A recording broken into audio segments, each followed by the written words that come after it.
Bueno, ¿qué tal? Muy buenas tardes para todos y para todas. Primero agradecerles la presencia, tanto a quienes están de este lado como a las personas aquí invitadas. Agradecerles mucho por la participación, por la predisposición. Eh, bueno, voy a hacer una, una muy breve presentación. Acá al lado mío está Micaela Fernández Erlauer, eh, investigadora de Fundar, eh, Juan Manuel Telechea, que es el director de ITEGA y columnista de Cenital, Lorena Giorgio, economista jefa de Equilibra. Los convoqué básicamente porque para hablar un poco de coyuntura, como el nombre indica a este panel, de dónde venimos, hacia dónde vamos. Sabemos que estamos en una situación complicada, la idea es analizar un poco cómo llegamos hasta este embrollo y cuáles son, con las dificultades del tema, los escenarios futuros posibles y las alternativas, ¿no?, que tenemos en esta situación económica que todos conocemos. Bueno, la idea es que dejarles tiempo principalmente a las personas invitadas para poder explayarse y después además dejar tiempo para preguntas. Así que sin mucho más preámbulo, Mica. Bueno, a ver si ahí se me escucha bien. Creo que hay que ponerlo cerca, ¿eh? Bueno, espero también irme con menos dudas de las que llegué yo, porque tampoco tengo respuestas de nada sobre cómo va a ser el futuro.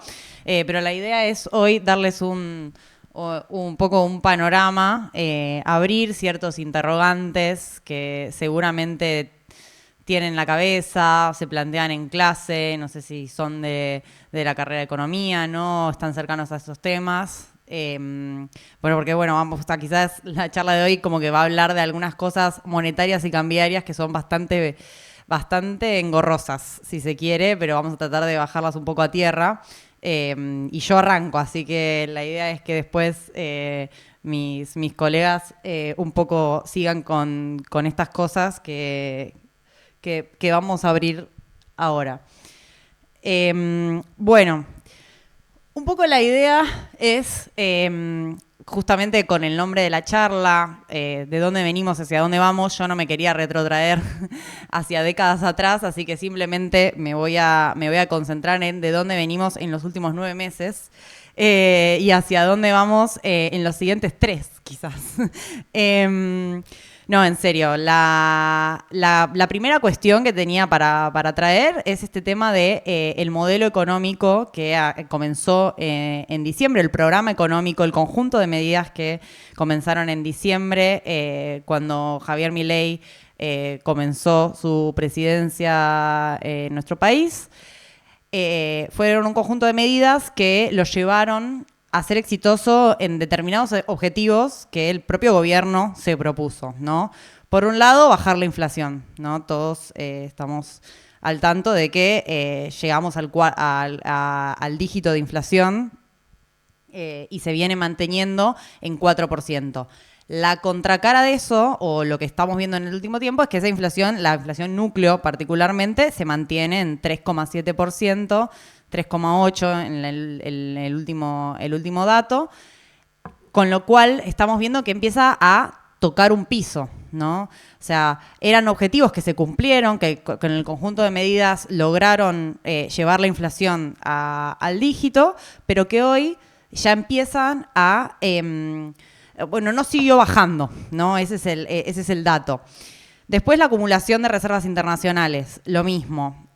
Acá les traje un grafitiquito. Esta es la compra de reservas con el promedio móvil de 10 días, si no es muy volátil. Y se ve... ¿Esto tiene para apuntarnos? Sí. ¿Con este? Bueno, y se ve como acá, más o menos a mediados de año, la compra de reservas empieza, acá la compra de reservas cuando está por encima de esta línea negra es positiva, y cuando está sobre la línea negra significa que no estás comprando muchas reservas. Incluso acá lo que está sucediendo, lo que sucedió en julio, es que fueron negativas, ¿no? Entonces, ¿qué pasa? En una primera parte del año fue exitoso en ese objetivo de acumular reservas internacionales. Después, ya no.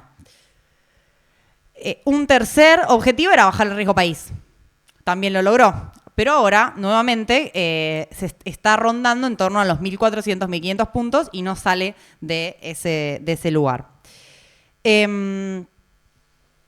Bueno, y finalmente redujo la brecha cambiaria, ¿no? Y ahora lo mismo.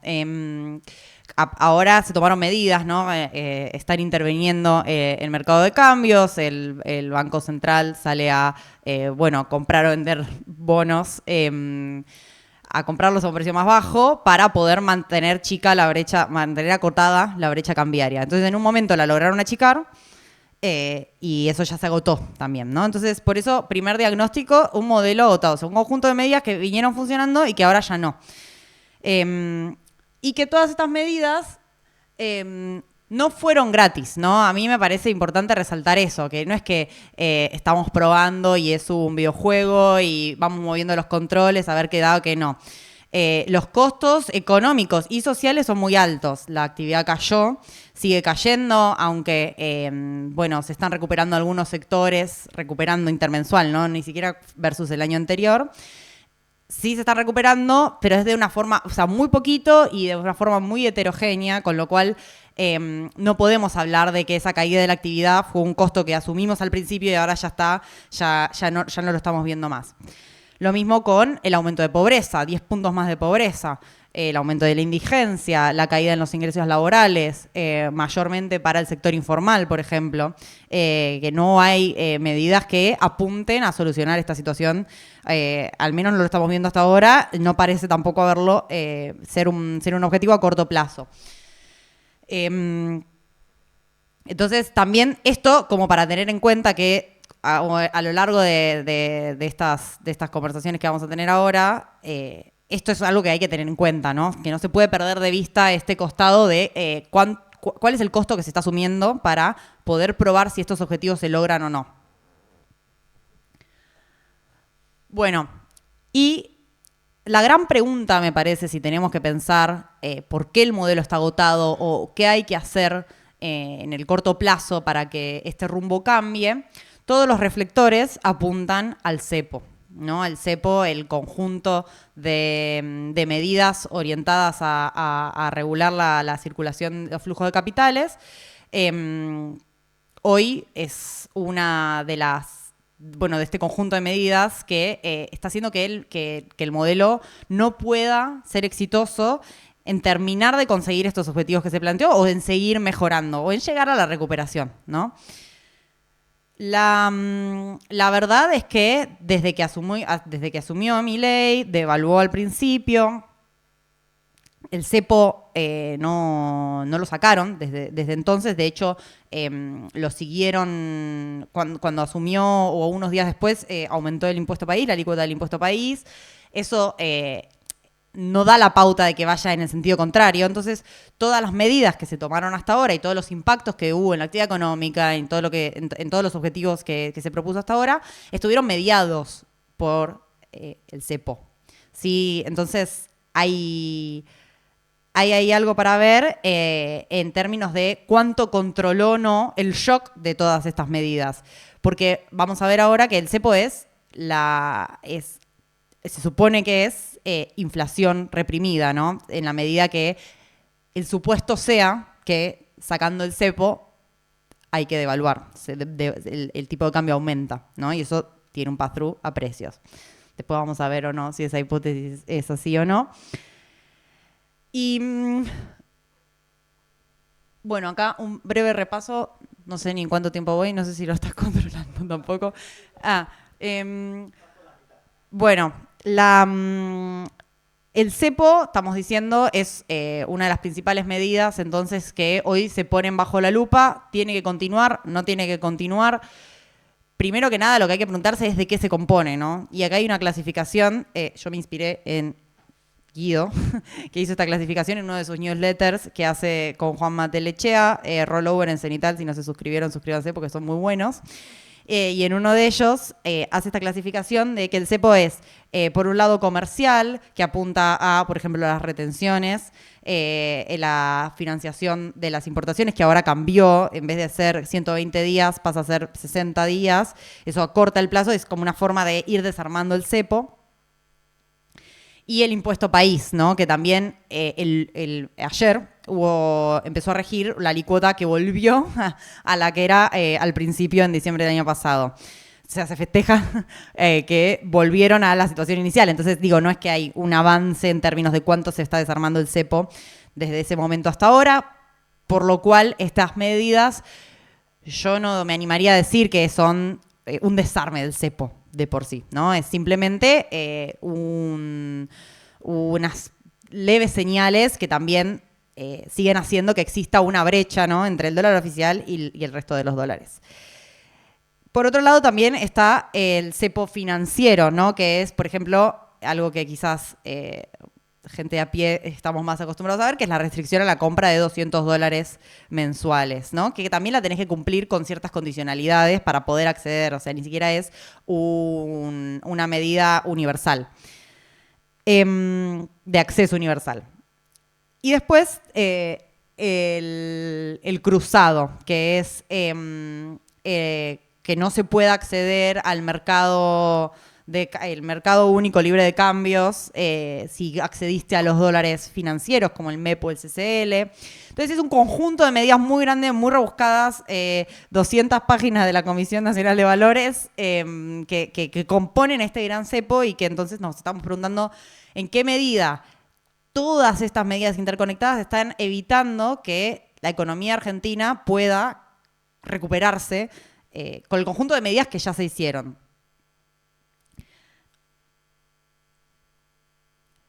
Y hay una pregunta clave para hacerse, porque parece que todo va apuntando a si cepo sí o cepo no, ¿no? Es algo que se pregunta normalmente, lo leemos en los medios de comunicación, lo vemos en la tele, si es que hay que mantener el cepo o no hay que mantener el cepo.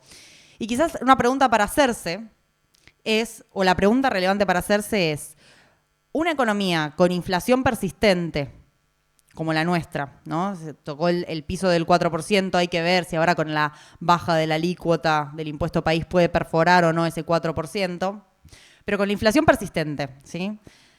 Y con escasas reservas, con escasez de dólares, puede cambiar de rumbo sin llegar a un punto crítico, ¿no? Sin que una situación crítica suceda.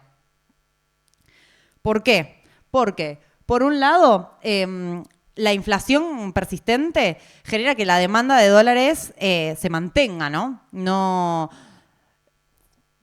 La gente sigue queriendo volcarse de los pesos a los dólares para distintas cuestiones, ¿no? Si sos un empresario, quizás para remitir utilidades. Si sos una persona que cobra un ingreso todos los meses por tu trabajo, bueno, para que no pierda valor ese ingreso, ¿sí?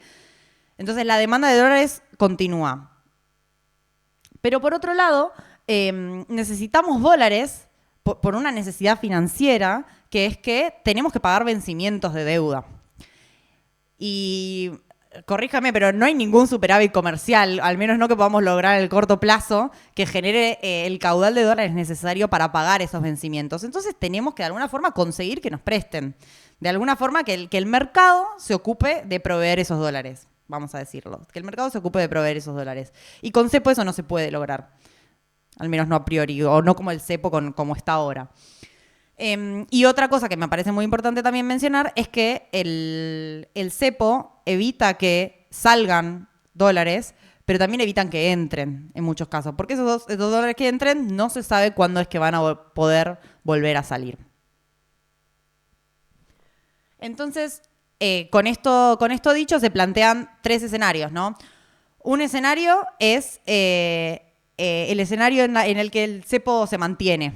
Mantenemos el cepo como estamos, Pero la realidad es que, como les dije antes, es inflación reprimida, en la medida que salir del cepo implique una devaluación del tipo de cambio oficial.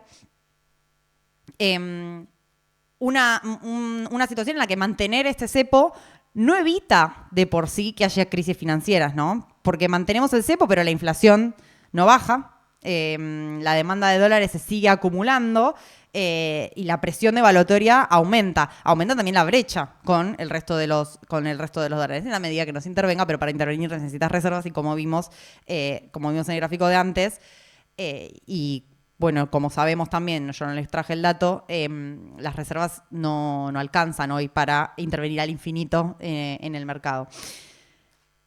Entonces, eso no parece ser un escenario posible. Por otro lado, tenemos la alternativa de remover el cepo. Bueno, sacamos todas estas medidas de una. Mañana amanecemos con la posibilidad de comprar dólares en la medida que queremos. ¿Van a comprar dólares? ¿No van a comprar dólares? ¿Qué va a pasar con la actitud de las personas con respecto a la decisión sobre qué hacer con sus pesos, ¿no? Con la inflación tan persistente, la demanda de dólares es alta. Entonces, si vos querés sacar el cepo hoy, o mañana, no podés descuidar el hecho de que la inflación todavía es un problema.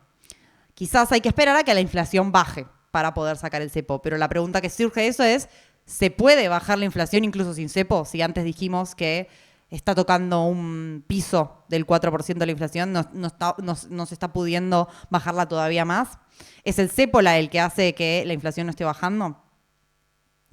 Y es muy riesgoso porque obviamente si la demanda de dólares es alta y no tenés reservas suficientes para poder atender a esa demanda, se puede generar una espiral inflacionaria, por no decir una hiperinflación, que genere que obviamente aumente el tipo de cambio, aumenten los precios y demás. Y una última salida que puede llegar a ser una salida gradual del cepo, ¿no? Por ahora lo que estamos viendo es que hay que de alguna forma salir de esta situación, pero no se sabe muy bien cómo es que tiene que ser esa salida y qué características específicas tienen que pasar con la normativa, toda esta normativa súper amplia y compleja de que estamos hablando. La salida gradual es paulatina, te permite cierta flexibilidad, ¿no? Para evaluar respuestas, por ejemplo, de cómo es que se reaccionan los mercados ante este cambio de normativa paulatino. Y obviamente fortalece la capacidad del Estado para controlar la inflación, si sucede una salida gradual. Puede llegar a evitar también una espiral inflacionaria. Pero sobre todo, estas últimas dos alternativas son de interés porque permitirían empezar a girar esa puerta que hoy está trabada, esa puerta giratoria de entrada y salida de dólares que necesita aire fresco, digamos. ¿Cuánto me queda? Redondeo. Estas son preguntas. Lo que acabo de entender, estos escenarios no están para nada claros cuál es el que sea correcto hacer.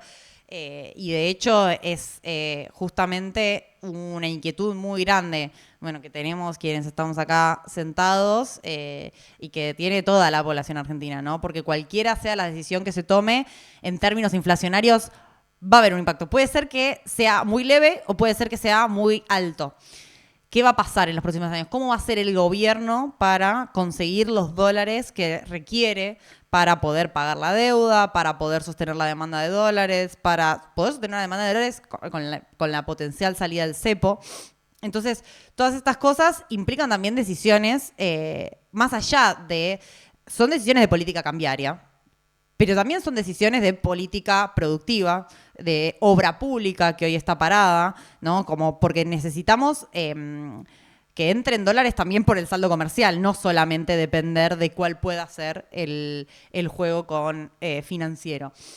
Entonces, acá, bueno, como para cerrar nada más, una idea, porque ya estoy viendo ahí que voy 17 minutos, una idea que quería que se lleven es que todo esto a veces lleva a pensar en, bueno, ¿y por qué no dolarizamos y ya? Si es que el peso efectivamente no se puede controlar, que nos complica conseguir los dólares necesarios para mantener un cierto tipo de cambio sin que aumenten los precios todo el tiempo. Y que en realidad lo que tenemos que estar pensando es cómo podemos fortalecer el peso para apuntar hacia una convivencia de monedas en vez de una competencia y eventual dolarización. ¿Sí? Eso requiere un conjunto de medidas muy amplio, pero que básicamente nos permite tener control sobre nuestra política monetaria para hacer frente ante shocks externos. Que bueno, para todo esto necesitamos acumular reservas y por eso quizás lo que hablen ahora Juanma y Lore va a ser de mucho interés. Pero bueno, ¿no? Que se lleven esta idea de, bueno, puede ser que los ingresos hayan mejorado de un mes a otro, una mejora muy leve. Puede ser que la actividad esté teniendo una mejora muy leve, pero en realidad lo que hay que preguntarse no es si ganaste un partido, es si podés ganar el torneo, si podés ganar los torneos que vienen. Y para eso tiene que haber salidas sostenibles de la política, que elijas. Tiene que haber una perspectiva de futuro, que hoy no la estamos teniendo. No hay pistas claras sobre hasta a dónde vamos en los próximos 3 meses y el año siguiente. Así que, bueno, eso es, básicamente.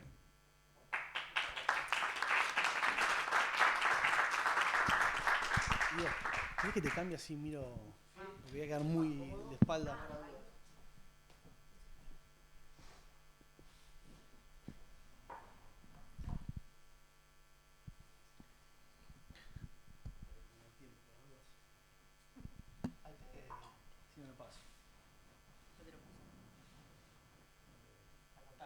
¿Sí?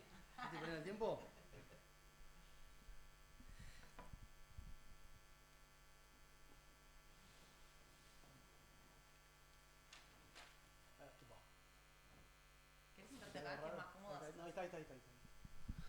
Ahí estamos, perdón. Bueno, primero que nada, muchísimas gracias por la invitación a Guido, pero a toda la UNSAM. Para mí es una alegría. Yo soy egresado acá de la maestría en Desarrollo Económico, así que también es, ¿no?, una manera de devolver un poquito de toda la formación que me aportó acá la universidad. De todos estos temas que estamos charlando, creo que es una cuestión recurrente esta pregunta de cuándo vamos a salir del cepo y cómo se va a llevar esto a cabo, ¿no? Y a mí me parece que, no sé si la mejor manera de tratar de hacerlo, pero probablemente una de ellas es tratar de entender y de leer lo que dice, Milei, ¿no? Lo que dice el gobierno, y a partir de eso ver a dónde nos llevan esos requisitos y esas cuestiones que plantea el presidente.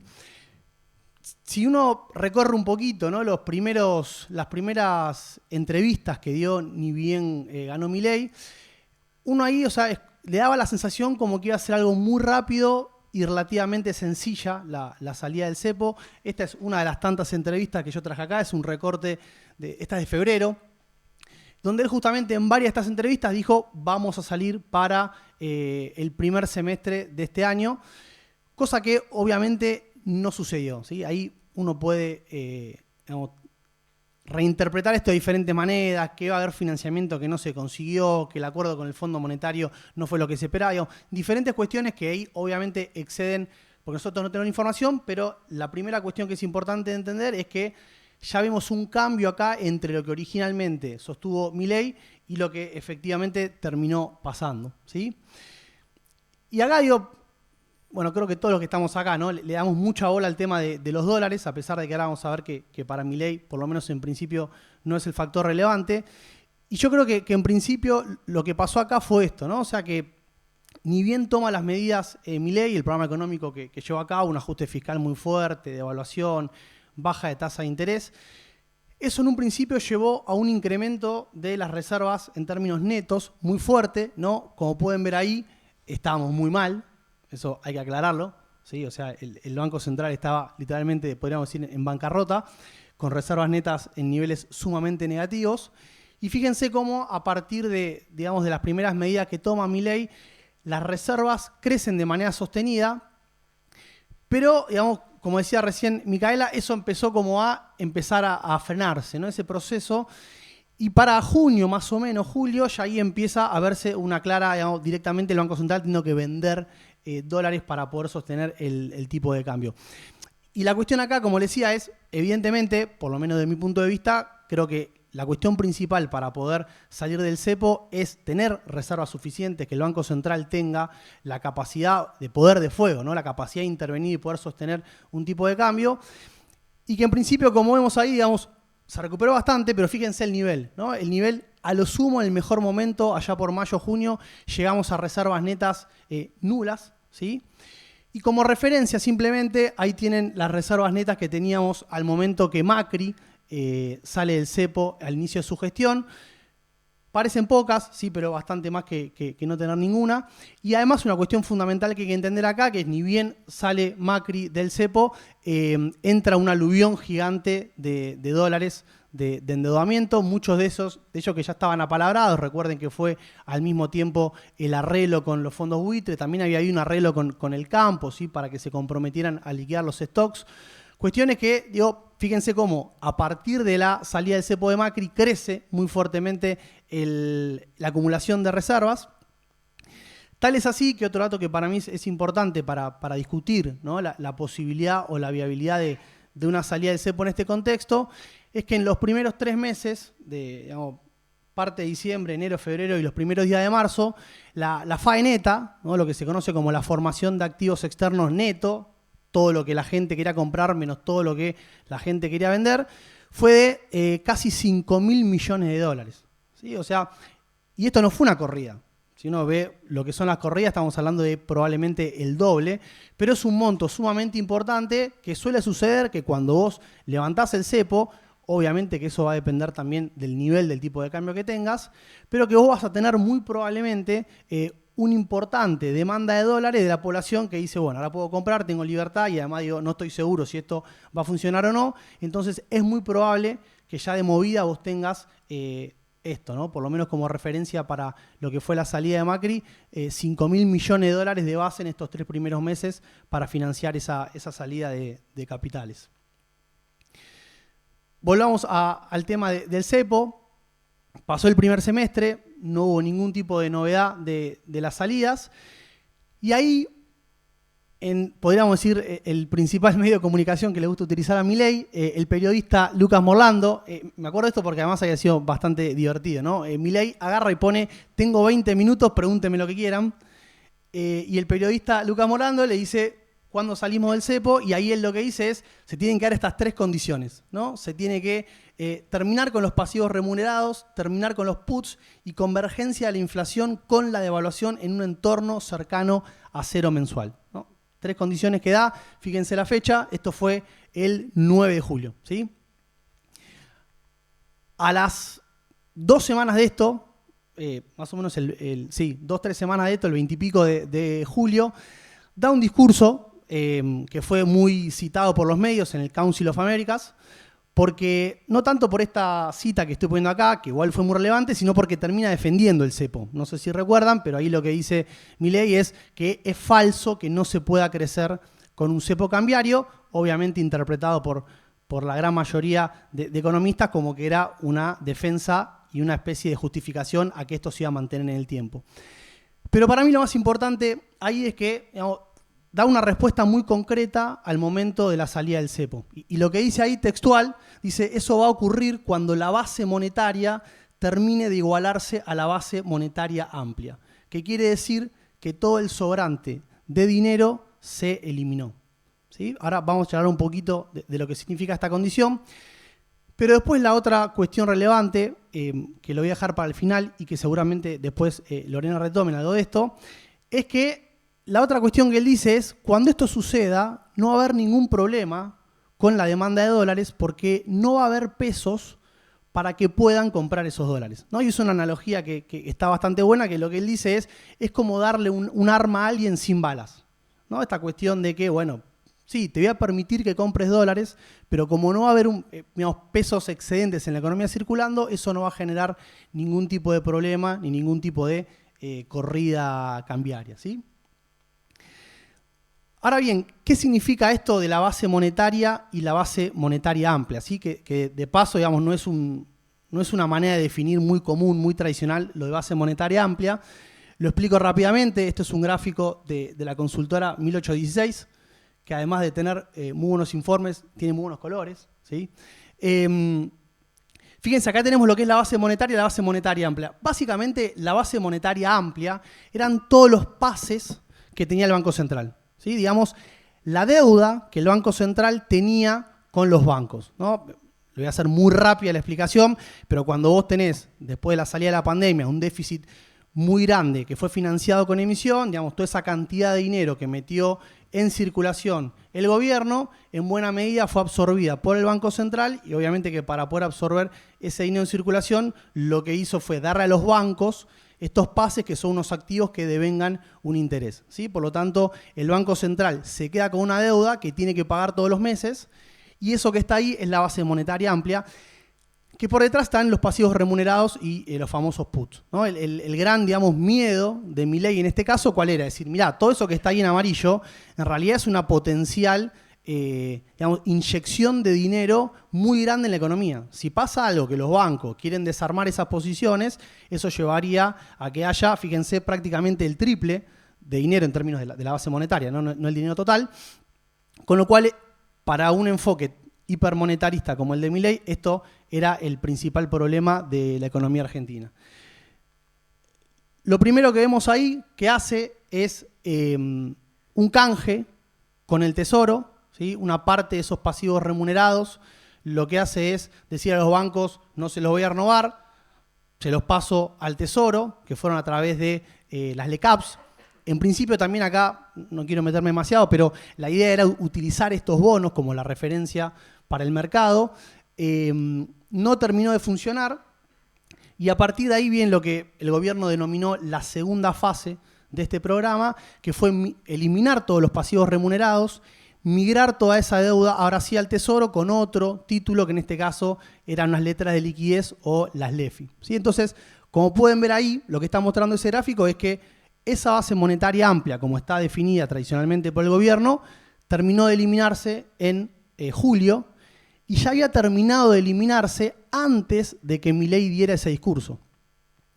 Lo cual abre, digamos, dos posibilidades, ¿no? La primera es, si ya se había eliminado la base monetaria amplia y se había de alguna manera igualado con la base monetaria, tendríamos lograda la condición, el requisito para salir del cepo. O sea, habría que haber salido al día siguiente que Milei dio el discurso. Obviamente, eso no pasó. Uno podría reinterpretar, ¿no?, a lo que dijo el presidente, que muchas veces dice una cosa y capaz está interpretándose de otra manera. Y lo que uno podría pensar acá es que en realidad la condición era que la base monetaria actual se equilibrara con la meta de la base monetaria que había fijado el Banco Central. Acá voy a este otro gráfico que es más o menos parecido, pero que este sale de un documento oficial del Banco Central, también de principios días de julio. El Banco Central publica lo que sería el marco monetario de la economía. ¿Sí? Un documento que, si les interesa, lo recomiendo mucho porque es muy claro.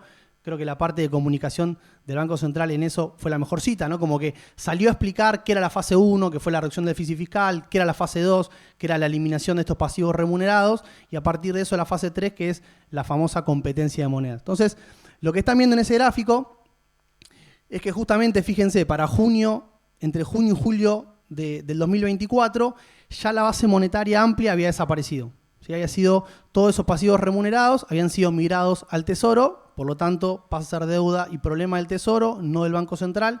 Ese objetivo ya se ha cumplido. Lo que pasa es que lo que el Banco Central dice es, mirá, hoy la base monetaria que tenemos, que fíjense es menos de 3 puntos del PBI, es un nivel de monetización sumamente bajo para cualquier economía, incluso una con tantos problemas de demanda de dinero como la economía argentina.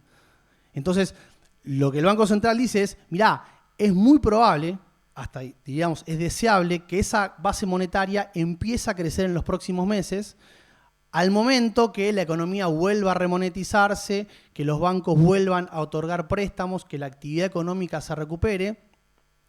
de alguna manera también justificando que iba a haber una expansión de la cantidad de dinero en términos de la base monetaria, ¿no? Porque muchas veces, esto había pasado ya unos meses atrás, cuando se ha expandido la base monetaria porque el Banco Central acumulaba reservas e inyectaba pesos, todos salían a decirle, che, pero pará, vos decís que acá hay que no emitir, estás emitiendo. Bueno, esto es como una especie de explicación de por qué en los próximos meses el Banco Central iría emitiendo dinero, pero hasta un techo.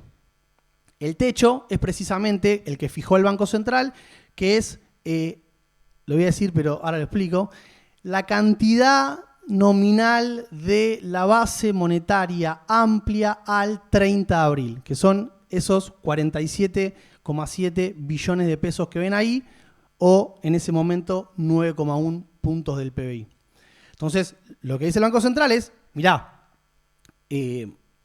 cuando la economía se recupere, que ya está pasando, cuando por la baja de tasa de interés se recupere el crédito, que ya está pasando, eso va a llevar a una creación de dinero en términos, digamos, del enfoque monetarista, una creación del dinero sana, y por lo tanto vamos a dejar que eso suceda hasta el límite que está fijado ahí.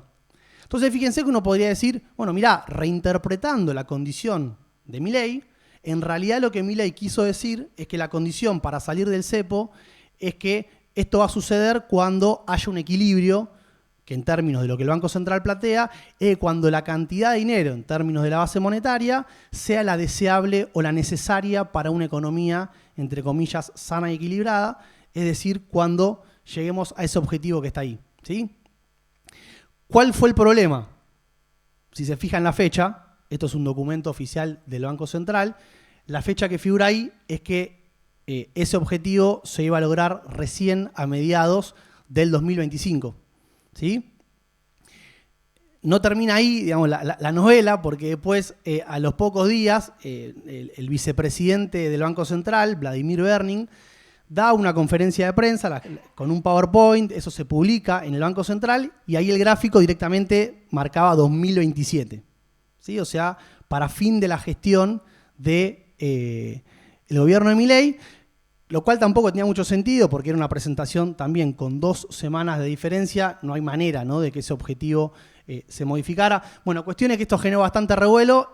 ¿Qué hizo el Banco Central? Eliminó las fechas. Si ustedes entran ahora a las presentaciones del Banco Central, todas las que figuran, que son como 4 o 5, está este mismo gráfico, pero sin la fecha, porque obviamente, no, de alguna manera, si uno decía esto, era como que reconocer que del cepo salíamos bastante más adelante, ¿sí? Bien, vengo bien. Bueno, esto ya está, lo había dicho. Entonces, para terminar, ¿sí?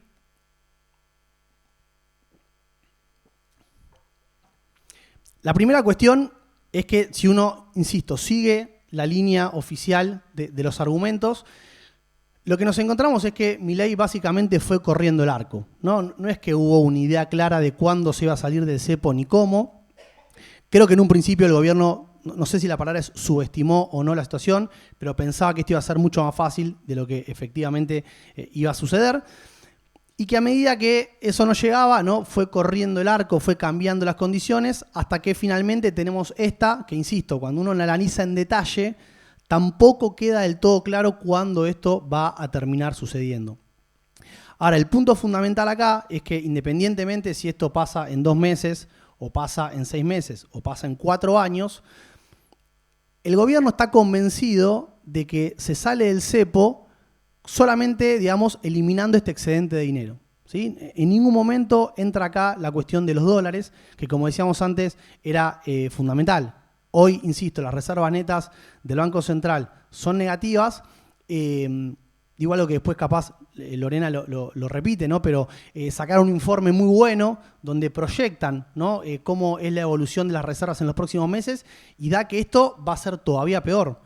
Porque vos hoy, digamos, en el segundo semestre lo que tenés es que las reservas, digamos, van a caer más porque tenés un problema más grande en términos de la cuenta corriente, porque, digamos, no tenés financiamiento. En enero ahí se pone todavía más complicada la cosa porque tenés pagos muy importantes de deuda. Con lo cual, uno diría, si el gobierno quiere salir en los próximos meses, bueno, se va a poner de alguna manera a prueba la tesis monetarista de Milei, a ver si efectivamente el arma no tiene balas o sí tiene balas, ¿no? Pero me parece que acá la cuestión más importante es esa, o sí, realmente el tema de los dólares es fundamental y eso hace que tengamos cepo para rato. La realidad es que creo que nadie tiene la respuesta, siempre que preguntamos todos dicen algo distinto, pero bueno, la idea es un poco siguiendo la visión oficial, los argumentos y digamos el momento de salida sería este que está planteado acá. Así que bueno, con eso termino. Muchísimas gracias.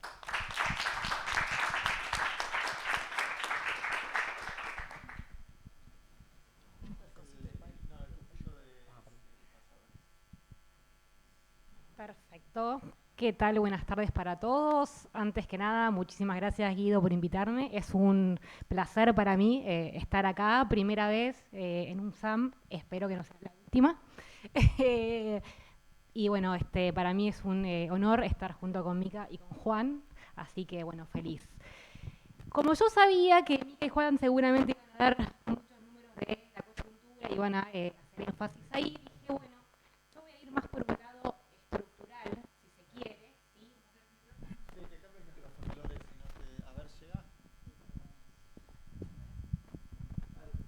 Hola, ahora sí, es verdad. No, porque veo mejor de acá. Gracias, igual. Ahí está, sí puedo pasarlo mejor. Yo dije, bueno, voy a ir por un lado más estructural para intentar explicar, y creo que quedó claro, los tres acá estamos haciendo énfasis en el cepo y en cuándo se podría salir.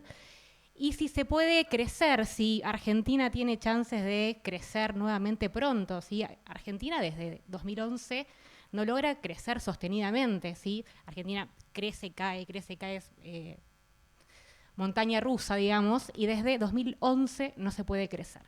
Entonces, bueno, vamos a hacer, esta es una simple hoja de ruta, hoja de balance de los últimos 9 meses de Milei, primeros 9 meses, pero digo los últimos 9, a donde coincidimos todos acá, tiene 2 grandes activos, 2 grandes logros.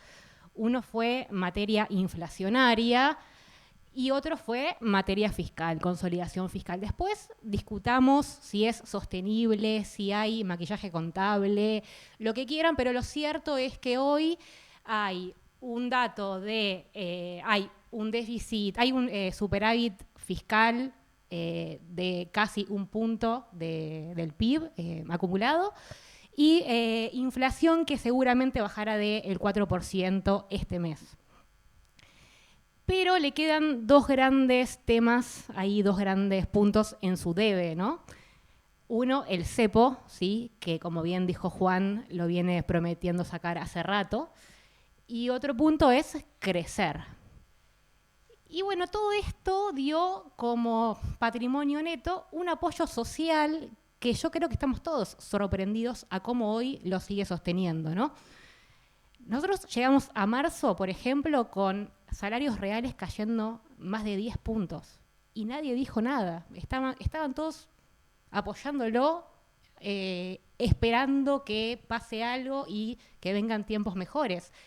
Yo creo que tal vez en otra situación hubiéramos visto algo más de ruido social, tal vez, pero en este caso no. Así que se ve que este balance balancea bien hasta ahora. Pero tenemos un grave problema y es que estos 2 puntos de acá del pasivo, a medida que pasan los meses se hacen más grandes, aumentan y pesan más, ¿sí?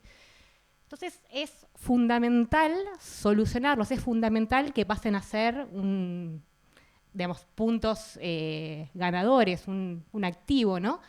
Pero ojo, que hay que llevarlos para acá sin que nada de esto vuelva para acá, ¿no? Y creo que ese es el punto final. Tenemos que lograr que el cepo pase para acá, pero sin un salto cambiario abrupto que recaliente precios, por ejemplo. Y eso se puede lograr hoy en día. Los chicos acá mencionaron ya, dólares no hay, por ejemplo. Entonces, ¿qué hago? Llego a 2025, 2026 esperando un RIGI exitoso, esperando blanqueo exitoso. Entonces, les traje un marco conceptual teórico bastante sencillo para intentar responder esto. Fíjense acá, cuadradito color gris, Economías que tienen crecimiento bajo con tipo de cambio real bajo. En el verde, crecimiento alto, tipo de cambio real bajo. En el rosita, crecimiento bajo con tipo de cambio real alto. Y en el color amarillito, crecimiento alto con tipo de cambio real alto. Entonces, ¿cómo son estas economías? Y bueno, cuando yo estoy acá arriba, generalmente con tipo de cambio real bajo, si yo encima crezco poco, tengo un déficit en la cuenta corriente, porque tengo un tipo de cambio real bajo, generalmente me entran pocos dólares, me entran pocos capitales y suelo perder reservas. Ahora, si nos vamos ya a ver, para que yo con un tipo de cambio real bajo crezca, necesito que me entren dólares por la cuenta financiera, porque sabemos que la cuenta corriente va a ser deficitaria. Entonces acá generalmente, por ejemplo, esto es Macri, 2016, 17, 18, esto es los años 90. Entonces acá logramos captar fondos mediante la cuenta financiera, a pesar de que el tipo de cambio real sea bajo. Después, dentro del otro cuadrante, rosita, estamos en casos a donde hay financiamiento externo bajo, a donde a veces salen dólares, capitales, pero hay un fuerte superávit comercial porque estamos con un tipo de cambio real alto, ¿sí? Somos baratos en dólares. Y si nos vamos a el último, amarillito, estamos en el caso a donde con un tipo de cambio real alto hay superávit en la cuenta corriente, y si yo encima también crezco es porque tengo financiamiento externo y acumulo reservas, ¿sí? Estos son los 4 casos teóricos a donde podríamos encontrarnos, ¿sí? ¿Y cuál es el más deseable políticamente hablando? Y sin dudas es este, queremos estar todos acá, ¿sí? Nosotros queremos estar acá, Milei quiere estar acá, Caputo quiere estar acá. Acá viajamos todos a Miami, nos vamos a Disney, no sé, comemos carne barata, asado. Ahora bien, siempre que Argentina estuvo acá, salió con una crisis de ahí, ¿sí? Con una fuerte crisis salió. ¿Por qué? Porque faltaban dólares, ¿sí? Bueno, déjenme ponerles ese tipo de cambio real de equilibrio. Después les voy a mostrar de dónde sale, pero por ahora créanme, ¿sí? Hoy un tipo de cambio equilibrado estaría en torno a los 1.200 pesos de hoy, ¿sí? Así que hoy estaríamos con un tipo de cambio real bajo, según estos números. Y hagamos un rápido recorrido histórico, ¿sí? Por estos 4 sectores. Como bien dije, tenemos convertibilidad con un tipo de cambio real de 900 pesos de hoy, ¿sí? Argentina creció casi 6%. Pasamos después de ahí, como bien dije, salimos con una crisis, ¿sí? Nos vamos a la crisis 2001, ¿sí? Un tipo, bueno, esta es la víspera, obviamente, con un tipo de cambio real de 780 pesos de hoy, Argentina cayó 3%. Después de acá, 2002, obviamente Argentina tuvo que devaluar fuerte, pasamos a un tipo de cambio real muy alto y recesión muy fuerte, ¿sí? Tipo de cambio real que hoy serían 2.000 pesos, ¿sí? Y caída de casi 11 puntos promedio. Pasamos a los años 2003-2008, que fueron años de un fuerte superávit en la cuenta corriente, donde Argentina pudo acumular reservas, ¿sí? Un dólar de 1.650, crecimiento de 8, ¿sí? Para dar lugar a lo que fue 2012-2023, ¿sí? Ya con un tipo de cambio que se fue apreciando, ¿sí? Generalmente, estando acá, uno está engolosinado, ¿sí? Entonces deja apreciar el tipo de cambio. Y Argentina, como dije antes, no logra crecer desde 2011, ¿sí? 0, crecimiento promedio 0. Entonces, ahí estoy medio lejos de acá. Uy. Bueno, ahí está, no. Ahí está. Ahora estamos ahí, 2024, primer semestre, ¿sí? Esto es promedio del primer semestre. A precios de hoy, un tipo de cambio de 1.150, y caída de más de 2,5 puntos. ¿Y ahora qué? ¿A dónde vamos ahora? Ahora vamos a un tipo de cambio real mucho más bajo, a un tipo de cambio real mucho más alto. Argentina crecerá, Argentina caerá, ¿sí? De nuevo, Milei quiere venir para acá directamente, o sea, quiere que haya un puente directo para acá. La pregunta es, ¿tenemos dólares para eso? ¿Podemos pensar de que puedan entrar financiamiento para llegar hasta ahí? Miren, les muestro esto es por qué puse un dólar de 1.200 pesos, ¿sí? Este es el tipo de cambio que, bueno, Milei, Caputo, todos suelen menospreciar porque es el tipo de cambio real desde 1970 y esa línea que ven ahí gris es el número promedio, o sea, es la media. Entonces, Milei siempre dice, no, pero ¿por qué dicen que ese es el dólar de equilibrio? Si yo creo que hoy Argentina puede convivir con un dólar mucho más bajo que eso. Bueno, les digo que hay muchos estudios hechos, hay muchas regresiones hechas en todo el mundo, donde esta es una serie que siempre suele volver a su media, ¿sí? Ven que generalmente suele oscilar, entonces podríamos decir que la media es un buen número como para decir, bueno, podemos contemplarlo. Ese número hoy es 1.300 pesos, ¿sí? Ahora también tenemos unos números del fondo que hace su propia cuenta. Te dice cuál es el número que para ellos es el tipo de cambio de equilibrio. Ellos dicen, bueno, para mí oscila entre 1.200 y 1.250 pesos, más o menos a hoy. Y fíjense que yo ahí puse el tipo de cambio promedio 2015-2023, 1.150. De nuevo, 2015-2023, a donde Argentina no pudo crecer. Entonces, me parecía que un tipo de cambio de 1.200 pesos podíamos, o sea, acá íbamos a estar todos de acuerdo de que suena bien, suena lógico. ¿No les gusta? Bueno, vamos a ver otros indicadores. Ese es el costo laboral unitario respecto a Brasil. Es cuánto cuesta producir algo acá respecto a lo que ellos pagan, ¿no? Entonces, salarios por bien producido.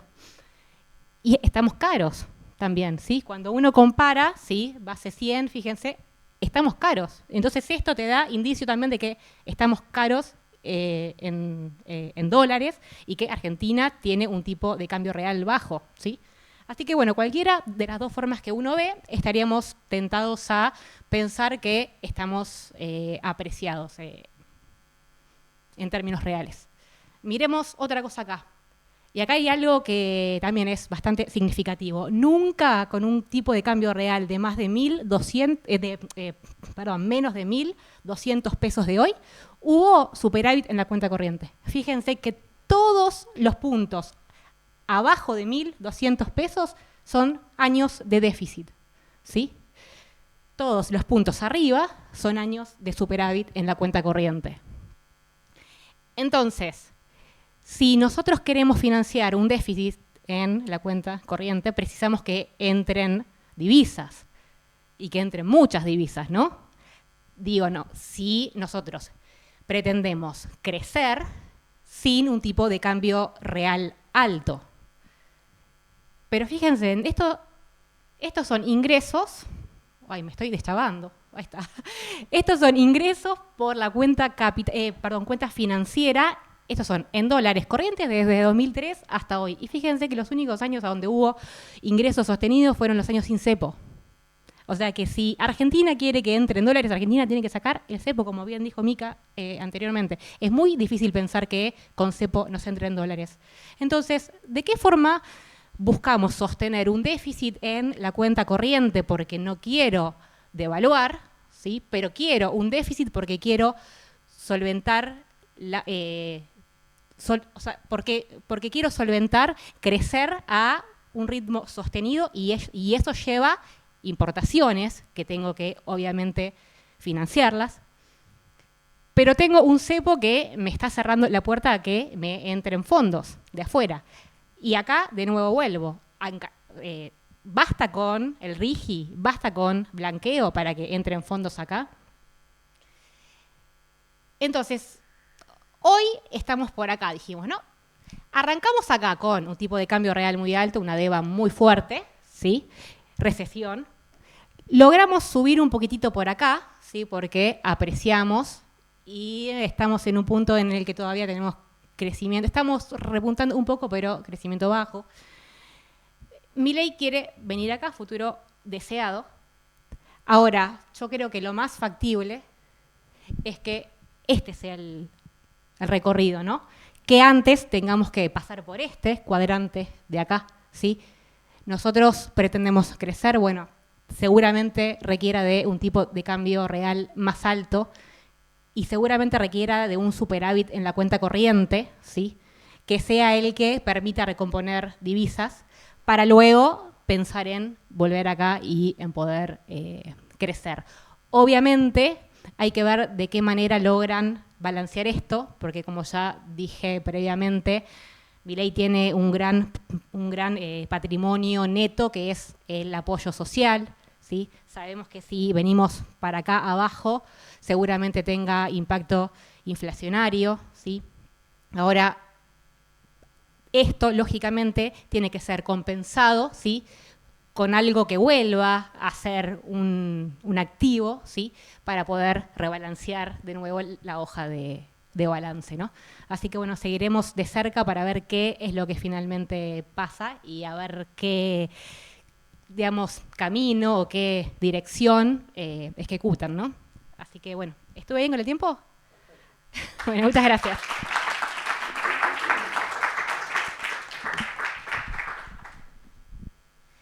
Bueno, muchas gracias. De hecho, los tres ajustadísimos con el tiempo, así que se agradece siempre. Bueno, abrimos preguntas, comentarios a las presentaciones, a las personas aquí de este lado. Sí, quería dejar primero al público general, pero si no tengo guardado yo mis preguntas.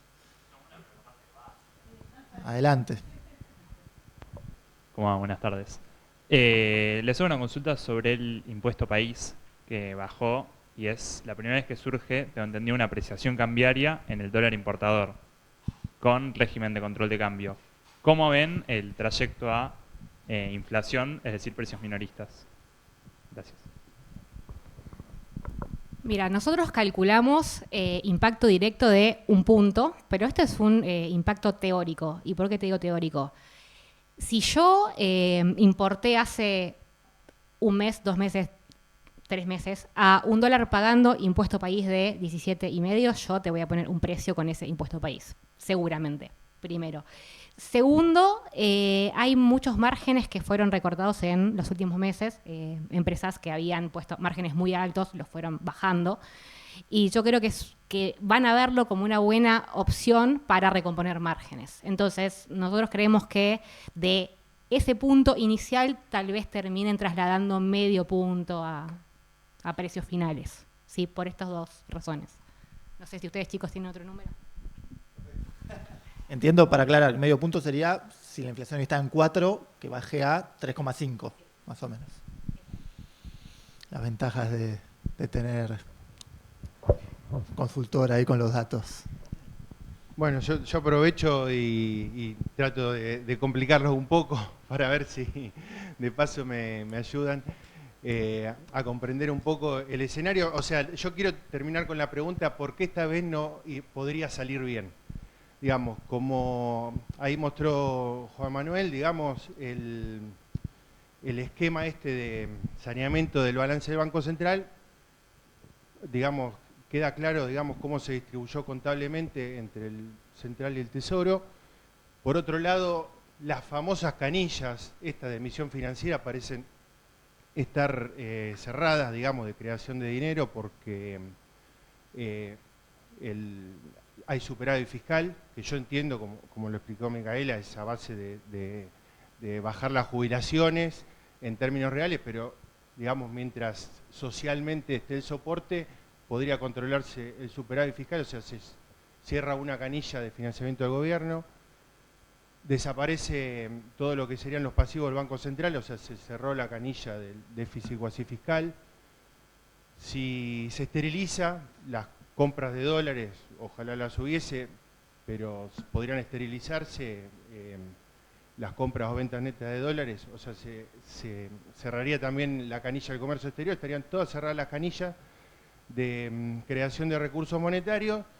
Queda entonces las LEFI, que supongo que si los bancos necesitan más liquidez, se las venderían al Banco Central. En ese caso sería un escenario favorable, quizás porque si los bancos necesitan liquidez será para prestar al sector privado. Y después queda, bueno, la emisión de las letras del Tesoro, que prudentemente el gobierno las deposita en el Banco Central. Entonces le sirve para decir, a ver, yo quiero salir a renovar letras con esta tasa, si no me convalida la tasa del mercado, tengo estos depósitos y digo, bueno, listo, no roleo porque no estoy dispuesto a convalidar tasa más alta. Digamos que como que se pareciera que los mecanismos estos de control bien monetaristas estarían claros, dejando de lado entonces la cuestión social y dejando de lado la cuestión, digamos, de la falta de dólares, que es en definitiva lo que están diciendo es hagamos escasos los pesos. De alguna manera, bueno, esa es mi pregunta, o sea, si esta vez podría salir bien o por qué no podría salir bien.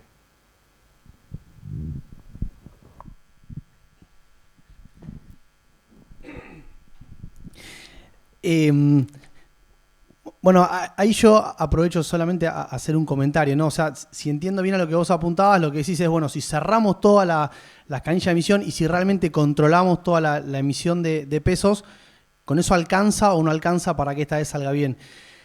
Insisto, creo que esa es el argumento oficial, ¿no? La visión de Milei, que tiene en la cabeza esta idea de que si vos equilibrás el mercado de pesos, con eso es suficiente.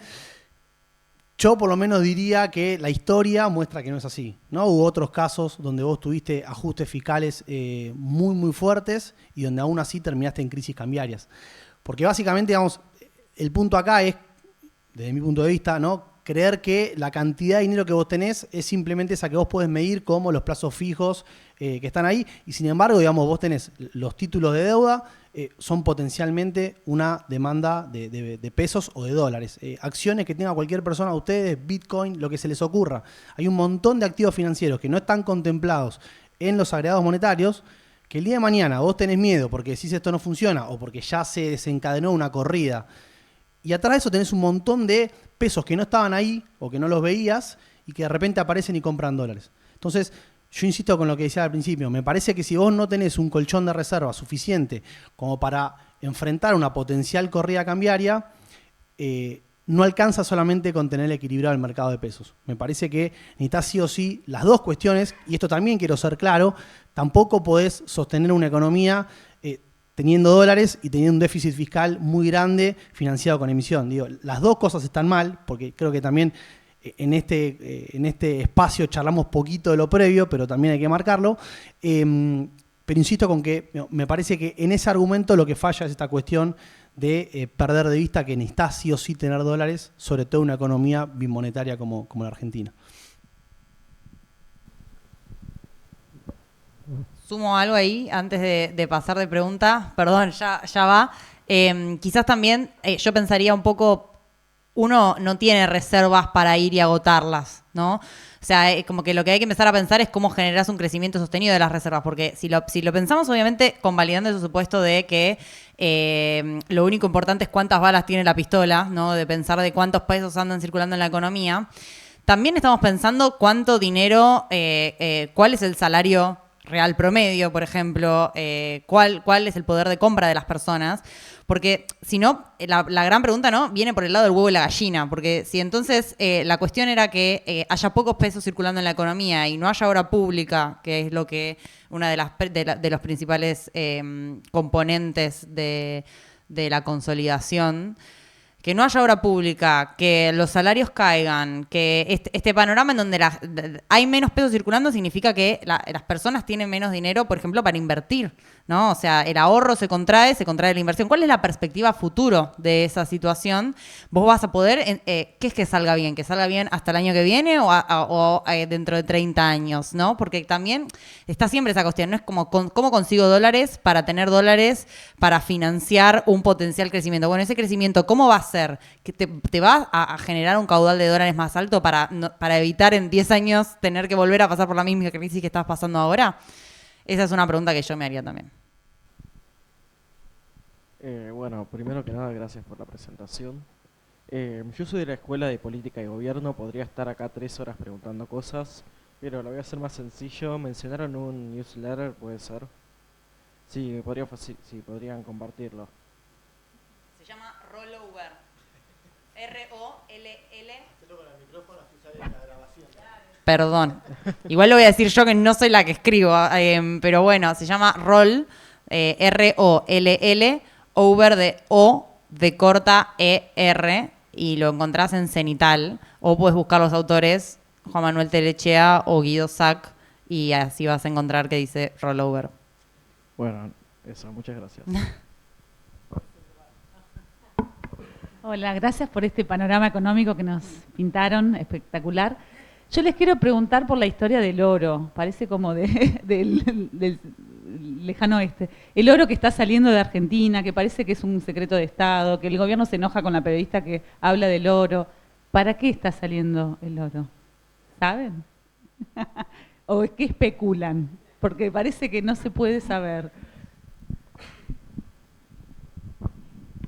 Bueno, yo te voy a responder a vos y también respondiéndole al chico que está atrás. No, Andrés. Que, digamos, yo también coincido con Juan, hay muchos pesos dando vuelta y aunque vos sé que es la plaza como lo quiere hacer Milei, hay muchos pesos que todavía están, hay muchas empresas que tienen deudas comerciales y que tienen los pesos supuestamente para comprar esos dólares en algún lado. Hay dividendos esperando salir, hay un montón de demanda ahí aguardando. Y también el año que viene Argentina tiene fuertes vencimientos en dólares. Y entre bonares globales, enero y julio vencen 9.000 millones de dólares.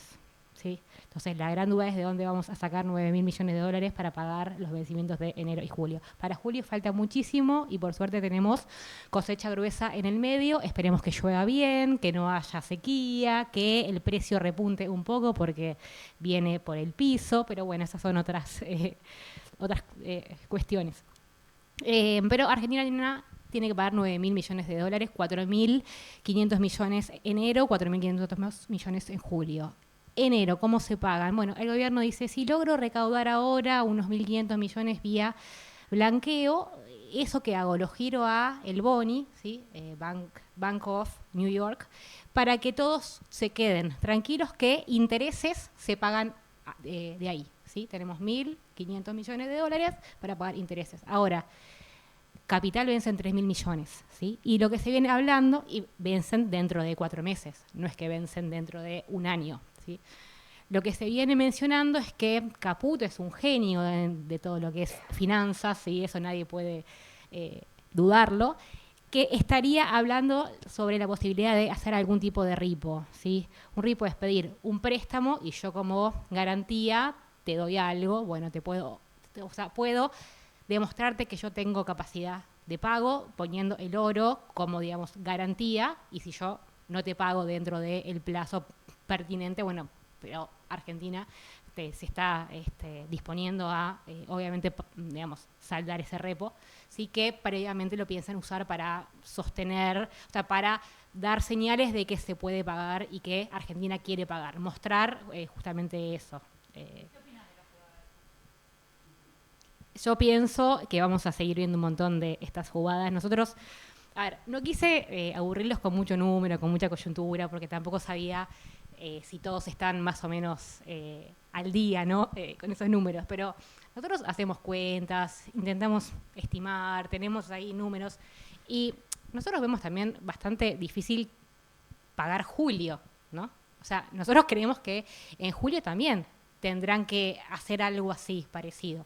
Entonces, pensando más en lo que dijo Mica en el largo plazo, ¿no? O sea, sí, puede salir bien mirando el largo plazo. Yo creo que Argentina tiene muchos recursos. Argentina tiene minería, petróleo, gas, energía verde, conocimiento, ¿sí? O sea, software, servicios de conocimiento. Tiene un montón de fuentes potenciales de dólares. Ahora no son dólares que mañana están acá, que uno dice, levanté el cepo y mañana están acá. Son dólares que fines de 2025 con suerte, 2026, 2027, uno debería.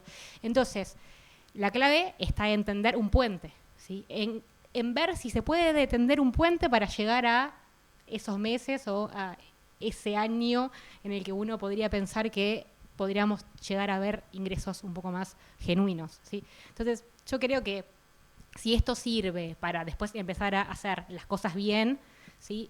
Buenísimo. Ahora, si esto se hace para seguir apreciando el tipo de cambio y para seguir dentro de una posición un poco de, tal vez también capricho, de decir, me quedo acá porque yo no quiero que haya ninguna fuerte corrección cambiaria, ni que haya ningún fogonazo sobre los precios. Bueno, ahí ya... pero digamos, es algo que se suele hacer, es algo usual, así que por ese lado me parece que es una buena estrategia financiera, digamos, si se quiere. Así que ojalá que sirva y ojalá que salga bien. Creo que acá todos queremos acá. Solamente marcamos riesgos, marcamos desafíos, pero acá todos estamos esperando que todo salga bien, por supuesto.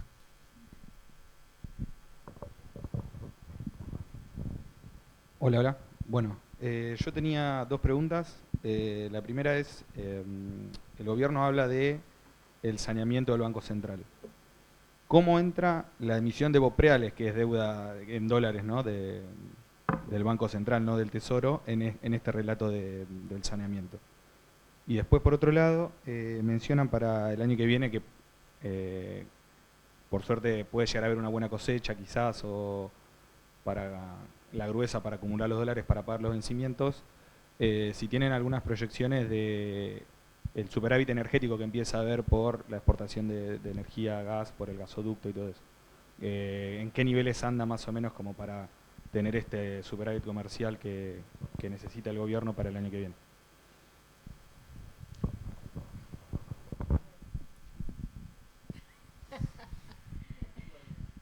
Espera, ¿me puedes repetir la primera pregunta? Porque el BOPREAL. El BOPREAL, sí, obviamente ayuda a sanear porque básicamente fue emitido contra pesos que formaban parte de lo que hoy son las LEFI, que eran pases en ese momento. O sea, empresas que desarmaron pases o LEDIV, no sé si saben lo que eran, pero eran unas letras parecidas que eran Dollar Link. Desarmaron eso para ir a BOPREAL. Obviamente también ayudó desde el punto de vista de la deuda comercial. Y hay una cuestión ahí que el Banco Central dice, obviamente la serie 2, que es la que vence ahora, sí, pero la serie 1, que es la que más dólares están ahí, que son 5.000 dólares 5.000 millones de dólares emitidos, dice, yo no la pago a esa serie, ¿sí? Porque se pueden usar para el pago de deuda AFIP, ¿no? A valor nominal, a 100. Hoy esos son bonos que uno los puede vender a 80, 82. Son bonos que en ciertos meses AFIP te los toma a cuenta de pagos de deuda financiera a 100. Entonces, ellos dicen, cualquiera que hoy tenga esos bonos y que tenga deuda financiera, los va a usar, porque te los toma a 100, ¿sí? Y a el dólar MEP encima. Entonces, digamos, es un win-win.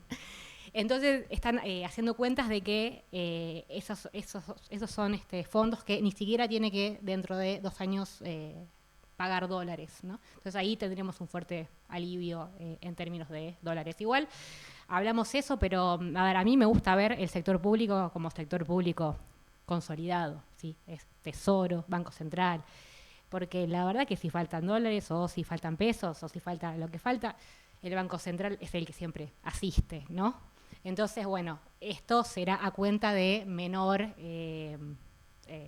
recaudación de de AFIP. Entonces, tendremos que ver si para 2025, 26, 27, que son los 3 años en donde se puede hacer uso para estos pagos, hay superávit fiscal suficiente para poder soportarlos, ¿no? Porque si no también, bueno, vamos a entrar dentro de nuevo de este aro de, digamos, financiamiento, deuda, pero bueno, lo veo como algo positivo, ¿sí? Y después habías preguntado respecto, mira, te debo el número exacto, porque no es algo que yo mire todos los días, pero lo que sí te digo, mira, Argentina importa gas de Bolivia y gas en barcos licuado. El gas de Bolivia es digamos, gas que viene por el, bueno, no sé términos técnicos, por el gasoducto. Claro, el gasoducto que viene desde Bolivia no es gas licuado. El año que viene, si todo va bien, eso va a ser cero. O sea, la importación de gas de Bolivia vía gasoducto va a ser cero, porque va a poder ser compensado, ¿sí? Y ya desde 2026-27 estamos esperando que se pueda exportar el gas licuado, GNL, ¿sí? Pero bueno, te debo, digamos, el numerito ese porque no es algo que tenga en mente, ¿sí? Pero lo que sí sé es que el año que viene, que justo estuvimos viendo números, no va a hacer falta más compras a Bolivia de gas.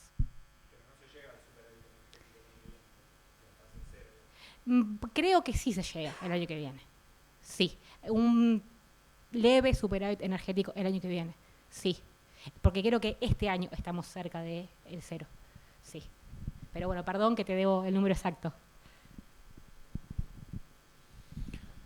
Bueno, tenemos tiempo para una pregunta más.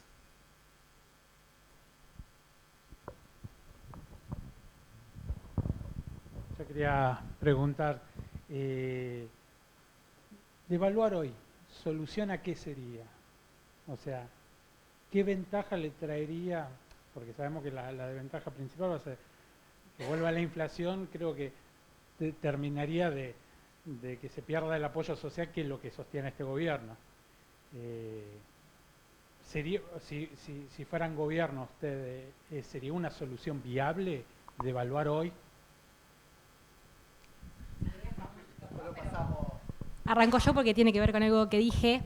Para mí, devaluar sirve si a cambio ofreces algo, ¿no? Esto es, devaluar porque sí, otra vez, yo creo que Milei no tiene musculatura política para poder hacerlo exitosamente, ¿no? O sea, yo creo que si hay una nueva devaluación es porque sacamos el blend, ¿sabe lo que esto es el blend de exportaciones? Impuesto país, porque flexibilizamos restricciones de, no sé, acceso MULC, empezamos a mostrar cosas de que vamos flexibilizando el cepo. Entonces, por ejemplo, enero, impuesto país te cae por ley, ¿sí? El blend se supone que si uno cae, también cae, o sea, digamos, hay que sacarlo porque no es algo consistente. Entonces, y ahí todos dicen, y bueno, nada, la verdad que habría que devaluar 20, 25%, o sea, deberíamos compensarlo porque dado que no hay dólares encima, abaratar los precios de las importaciones, digamos. Entonces, por eso digo, digamos, para mí sirve, sí sirve, y de hecho lo dije, para mí es algo necesario también, pero hay que dar algo a cambio. ¿Por qué? Porque si no, activo, pasivo te queda desbalanceado y corres el riesgo de perder apoyo social. Entonces, si vos lográs decir, bueno, mira, te paso parte del cepo a lo que es activo, ¿sí? Y está bien, resigno un poco de fogonazo inflacionario porque sé que algo habrá. Hay mucha gente también que dice que seguramente sea mucho más bajo que en otros episodios, que yo creo que puede ser, o sea, seguramente haya un pass-through un poco más bajo.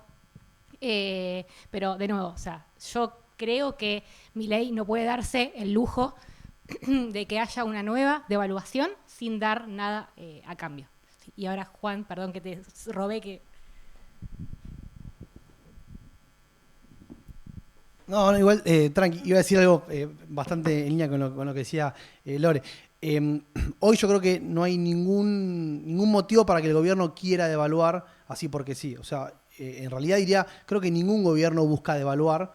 más bien termina siendo la consecuencia de políticas que no fueron implementadas correctamente. O sea, por lo general, yo lo interpreto de esa manera, ¿no? Como que la devaluación es lo último que vos haces o que te termina doblando la muñeca del mercado y lo termina llevando de esa manera.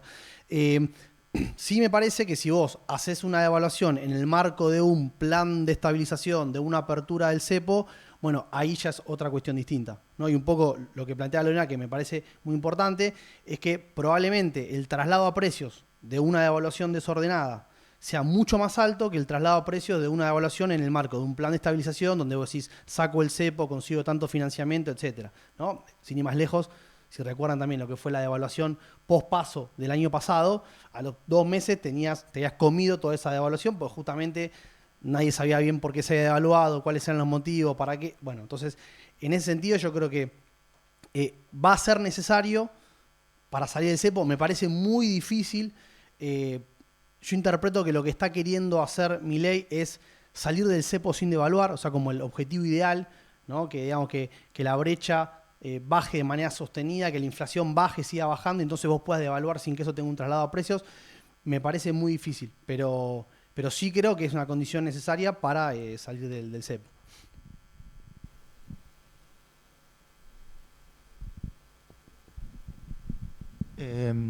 ¿Tenemos un poquito más de tiempo? ¿O había hecho última pregunta? Sí. Sobre todo porque estamos desde las 9:30 de la mañana. Y mañana a las 9 tenemos que volver, sobre todo el equipo que está laburando. Clarísimo. También es cierto que hay personas acá que me habían dicho que tenían tareas de cuidado muy importantes y relevantes. Entonces, bueno, vamos a cerrar acá.